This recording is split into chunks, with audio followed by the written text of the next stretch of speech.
बिस्मिल्लाहिर्रहमानिर्रहीम। अस्सलाम वालेकुम व्यूअर्स, मैं हूं मोहम्मद हमज़ा और आप देख रहे हैं मैथ हीटर्स 21।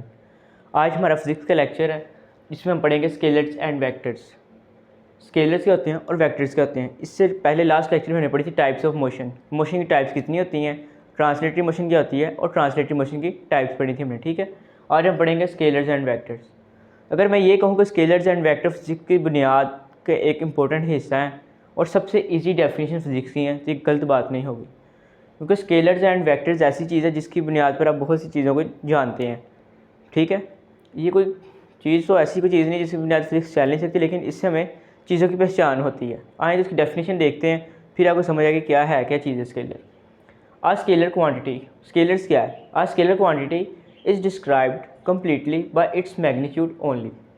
स्केलर क्वांटिटी ऐसी क्वांटिटी को कहेंगे कि जो अपने मैग्नीट्यूड से कम्प्लीटली डिफाइन हो जाए। अब देखते हैं मैग्नीट्यूड क्या होता है। ये लिखा हुआ मैग्नीट्यूड।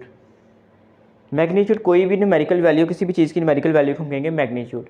फॉर एग्जांपल ये मैथ है, इसकी एग्जांपल चलो एग्जांपल देखते हैं, फिर मैं मैग्नीट्यूड समझाता हूँ।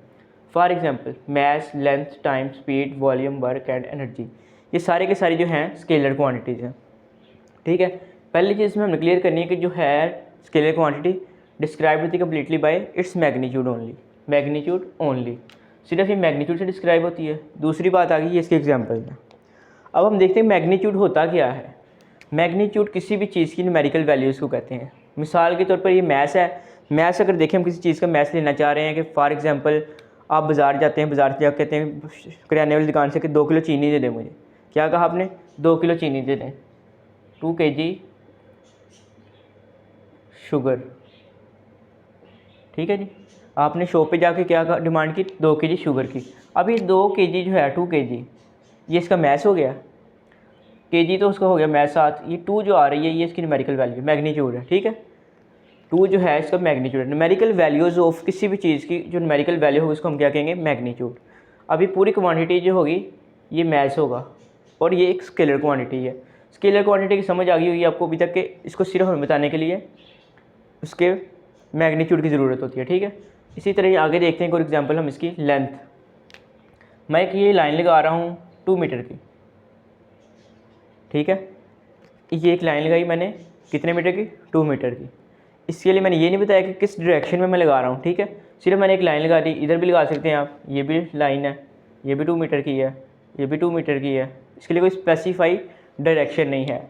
इसी तरह टाइम है, कितने सेकेंड्स हैं? 3 सेकेंड्स,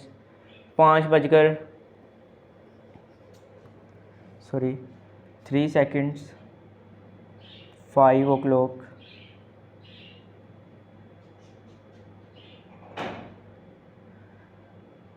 ठीक है, 3 सेकंड या 5 o'clock जो भी है।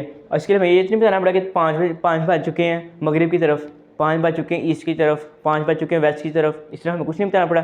सिंपल हमने क्या कहा, जस्ट 5 o'clock हो चुके हैं, ये 3 सेकंड्स गुजर चुके हैं, ये लाइन लगी हुई है 2 मीटर की, किस डायरेक्शन में, हमें इस डायरेक्शन बताने की ज़रूरत नहीं पड़ी। ये सारी चीज़ें जो आ जाती हैं स्केलर क्वान्टिटीज़। ऐसी क्वान्टिटीज़ जिसको डिस्क्राइब करने के लिए सिर्फ आपको मैग्नीट्यूड की ज़रूरत हो, उसको हम कहेंगे स्केलर क्वान्टिटी।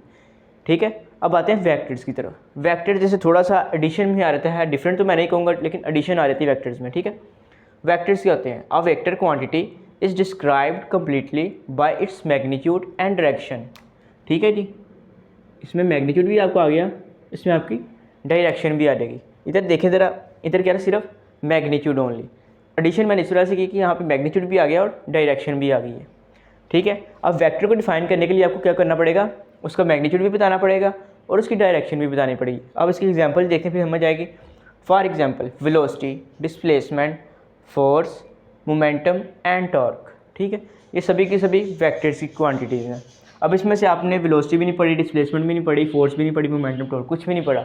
अभी आपको नहीं पता होगा ये क्या चीज़ें हैं, लेकिन जब हम पढ़ेंगे मैं आपको बताऊँगा ये वेलोसिटी वेक्टर क्वांटिटी कैसे होती है, डिस्प्लेसमेंट कैसे होता है, फोर्स वेक्टर क्वांटिटी कैसे होती है, मोमेंटम या टॉर्क कैसे वेक्टर क्वांटिटीज़ होती हैं। ठीक है, फॉर एग्जांपल समझने के लिए सिर्फ इतना देख रहे हैं वेलोसिटी क्या होती है। जब हम बाइक पे जा रहे हैं, हम कहते हैं कि 60 की स्पीड पे जा रहा है वो गाड़ी वाला, किस साइड को जा रहा है? लेफ़्ट साइड को जा रहा है। 60 की स्पीड पर स्ट्रेट जा रहा है या लेफ़्ट साइड को जा रहा है, साथ हम ये बताएंगे। अगर हम अकेले कहते हैं कि 60 की स्पीड पर जा रहा है, किधर को जा रहा है हमें नहीं पता, वो क्या हो जाएगी? हमारी स्पीड हो जाएगी। ठीक है, तो वो स्केलर क्वांटिटी होगी स्पीड के साथ। अगर हम कहेंगे वो 60 की स्पीड पर जा रहा है, लेफ्ट साइड पे जा रही है, सीधा स्ट्रेट जा रहा है, मूव कर रहा है, हॉरिजॉन्टल मूव कर रहा है, तो वो क्या होगी हमारी वेक्टर क्वांटिटी। तो सिर्फ डायरेक्शन साथ एडिशन कर देंगे हम मैग्नीट्यूड के तो हमारी वेक्टर बन जाएगी। अगर हम डायरेक्शन को हटा देंगे वो हमारी स्केलर क्वांटिटीज़ बन जाएंगी। चले आगे देखते हैं, डिफरेंस समझ आ गया। इसमें सिर्फ मैग्नीट्यूड होगा और इसमें हमारा मैग्नीट्यूड और डायरेक्शन दोनों ही होंगे। नेक्स्ट आती है पोजीशन। पोजीशन क्या होती है? पोजीशन से हमें थोड़ी बहुत आइडिया होता होगा कि जैसे हम कहते हैं इम्तिहानात में हमें जब एग्जाम्स वगैरह होते हैं कहते हैं टीचर्स कि टेक योर पोजीशन, या क्लास में बैठे होंगे सर कहेंगे take your positions for prepare your position. ठीक है, ये सभी पोजीशन होती हैं। वैसे तो मैं पोजीशन की समझ है लेकिन हमें इसकी डेफिनेशन का नहीं पता क्या होती है। The term position describes the location of a place और a point with respect to some reference point called origin. Position क्या होती है जी? The term position describes the location of a place और अ पॉइंट। पोजीशन जो term position है वो किसी भी लोकेशन की जगह या पॉइंट की लोकेशन को बताती है। ठीक है, with respect to some reference point called origin. किसी रेफरेंस पॉइंट के मुताबिक किसी जगह या किसी और प्लेस की लोकेशन को बताने को हम क्या कहेंगे? पोजीशन। फॉर एग्जांपल मैं यहाँ पर खड़ा हूँ, मैं कहता हूँ कैमरा जो मेरे से पड़ा हुआ है फ्रंट पे मेरे पड़ा हुआ है 2 मीटर पे। ठीक है, ये जो मैं बता रहा हूँ अपनी जगह से, अपने आप से, अपने ओरिजिन से मैं बता रहा हूँ कैमरा मेरे से कितनी दूर है, वो मेरी पोजीशन होगी। ठीक है, इसी तरह बुक पे किसकी एग्जांपल दी हुई है कि आपने स्कूल का अपने बताना है कि आप स्कूल जाते हैं, आपके स्कूल का एड्रेस क्या है। आप अपनी गली से बाहर निकलते हैं, आगे से लेफ़्ट लेते हैं, फिर आप राइट लेते हैं, राइट से फिर आप सीधा स्ट्रेट जाते हैं, फिर थोड़ा सा मूव करके फिर आप राइट जाते हैं, फिर आगे थोड़ा सा स्ट्रेट करते हैं, फिर आप लेफ़्ट जाके तो आपका स्कूल आ जाता है। यानी कि लेफ़्ट राइट स्ट्रेट जो भी आपने बताया ये सारा क्या आ जाएगा? पोजीशन। गूगल पर जब हम किसी पॉइंट को सर्च करते हैं कि ये मैंने इस जगह पर जाना है, वो क्या होता है? एक ब्लू लाइन पॉइंट डॉट सा आ रहा होता है जहाँ से ओरिजिन स्टार्ट होती है, यानी कि जो आपकी लोकेशन होती है, ब्लू पॉइंट जहाँ भी आपकी लोकेशन होती है वहाँ से स्टार्ट होता है।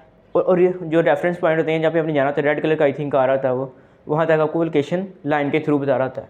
वो सभी क्या होती है? वो सारी एक पोजीशन होती है कि आप कहाँ पे खड़े हुए हैं और आपने कहाँ पर जाना है।